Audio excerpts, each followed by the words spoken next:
Assalamualaikum warahmatullahi wabarakatuh. Hello guys, welcome back again with me, Eka Windiati, and in this opportunity I will discuss with you about preposition and conjunction. Jadi di video kali ini kita akan sedikit membahas mengenai preposition and conjunction. First, we're gonna talk about preposition. So a preposition is a word used to link nouns, pronouns, or pairs to other words within a sentence. They act to connect the people, objects, time, and locations of a sentence. Prepositions are usually short words and they are normally placed directly in front of nouns. In some cases, you will find preposition in front of gerund verbs. Indeed, several of the most frequently used words in all of English, such as of, to, for, with, on, and at, are prepositions. Jadi yang termasuk dalam prepositions bisa of, to, for, with, on, and at. This is the example of preposition. I prefer to read in the class. And for the second, we are left with several significant challenges. Next, jadi preposition itu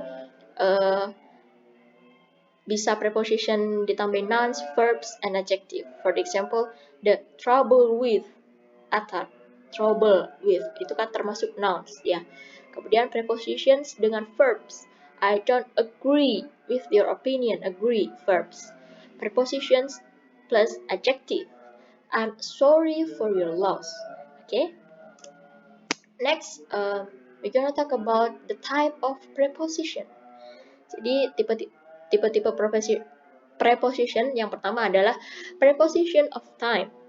Basic examples of time prepositions include at, on, in, before, and after. They are used to help indicate when something happens, or will happen. It can get a little confusing though, as many different prepositions can be used. Jadi yang termasuk dalam preposition of time, yang termasuk dalam preposition of time itu at, on, in, before, and after. For the example, I was born on July 3rd, 2000. I sleep faster at night. We eat breakfast in the morning. I brush my teeth before breakfast. Jadi, I sleep faster at night. At di sini, kenapa dia termasuk preposition of time? Karena dia merujuk pada night, malam hari. Malam itu kan waktu ya, waktu malam, waktu siang. Seperti contoh yang ketiga, we eat breakfast in the morning, gitu ya. Before juga menunjukkan time, waktu. Sebelum, itu kan menunjukkan waktu. Sebelum berangkat sekolah, sebelum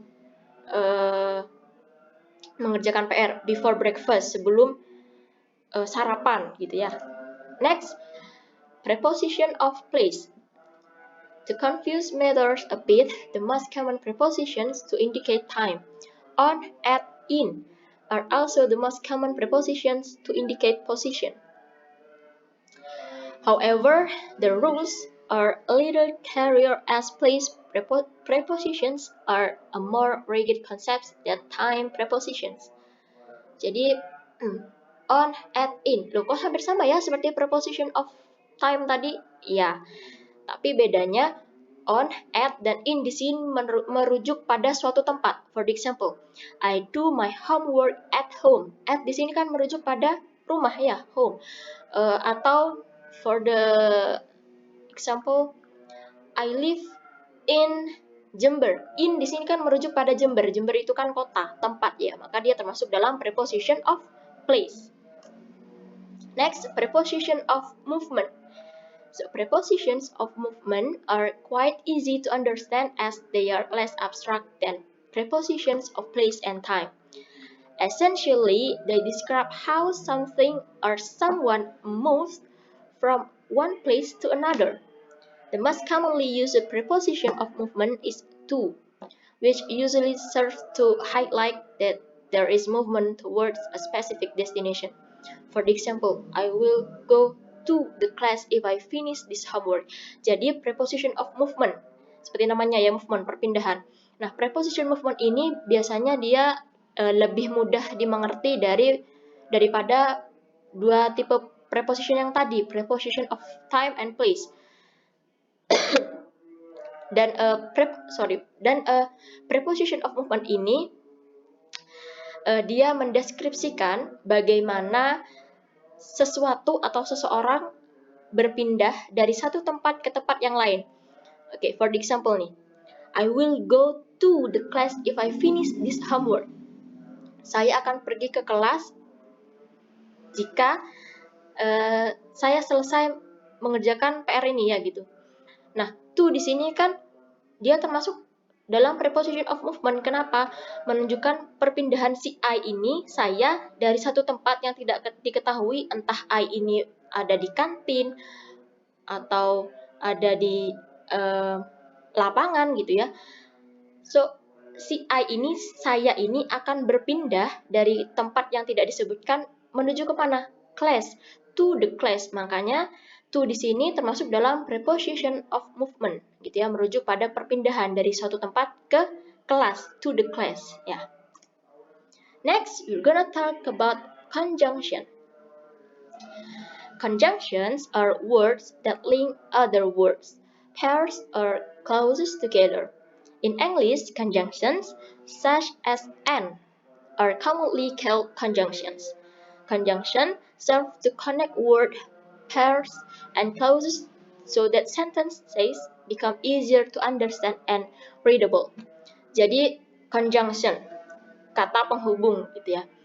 Nah, dalam setiap kalimat atau dalam beberapa kalimat, tentu kata penghubung itu sangat penting untuk dicantumkan atau diikutkan dalam sebuah kalimat. Kenapa? Karena kalau sebuah kalimat tidak ada kata penghubung, maka akan bisa jadi kalimat tersebut menjadi rancu gitu ya, nggak mudah dipahami atau tidak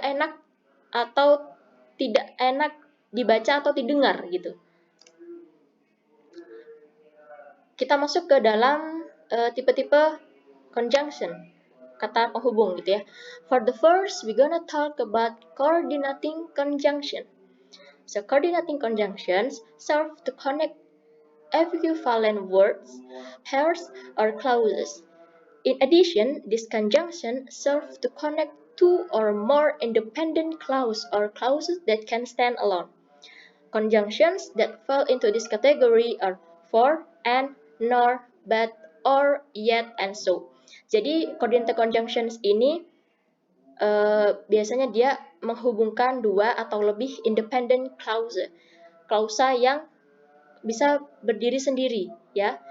Yang termasuk dalam coordinating conjunction ini ada for, and, nor, but, or, yet, and so. For the example, the glasses are excellent value for money. For the second example, I spend weekends reading books, watching, and going to the park. Next, correlative conjunction. Correlative conjunction has the same function as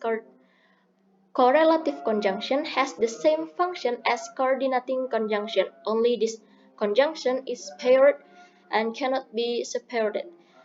Jadi, correlative conjunction ini sebenarnya hampir sama fungsinya dengan coordinating conjunction tadi. Nah, bedanya apa? Dalam correlative conjunction ini, conjunction-nya atau kata penghubungnya itu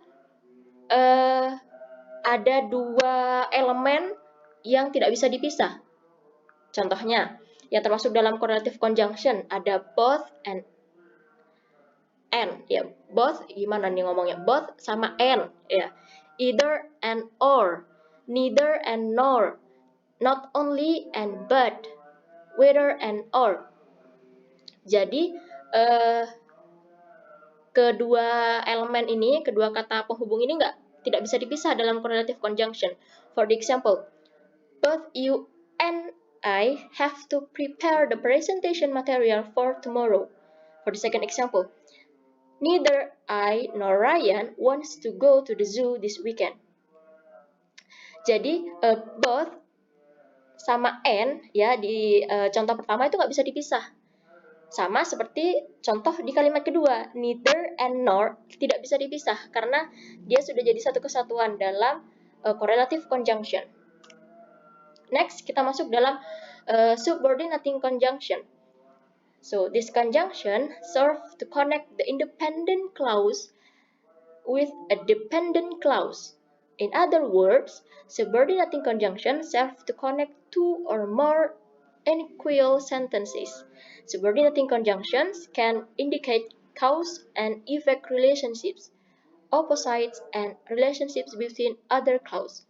Nah, subordinating conjunction ini menghubungkan antara independent clausa, klausa yang bisa berdiri sendiri dengan dependent clause, klausa yang tidak bisa berdiri sendiri. Jadi dengan kata lain, subordinating conjunction ini menghubungkan dua kalimat yang tidak setara, gitu ya. Kenapa tidak setara? Karena di dalamnya ada independent dan dependent clause.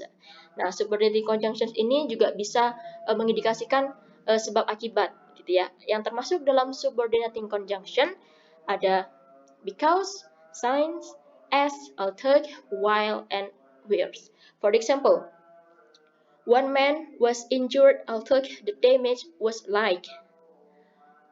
While you were gone, I took care of your dog. Jadi although and while di sini termasuk dalam subordinating conjunction. Okay guys, that's all the material of our discussing on this video. Jadi itu dia penjelasan mengenai conjunction dan juga materi yang sebelumnya. Jadi jangan lupa juga ya teman-teman semua yang sudah nonton video ini, komen di bawah kalau ada beberapa penjelasan yang mungkin saya sebutkan tadi kurang tepat, atau kalau teman-teman suka dengan penjelasan saya yang simple ini supaya tidak membingungkan, jangan lupa juga untuk like, jangan lupa untuk subscribe juga channel kelas kami. And thank you all. See you on the next video, and wassalamualaikum warahmatullahi wabarakatuh.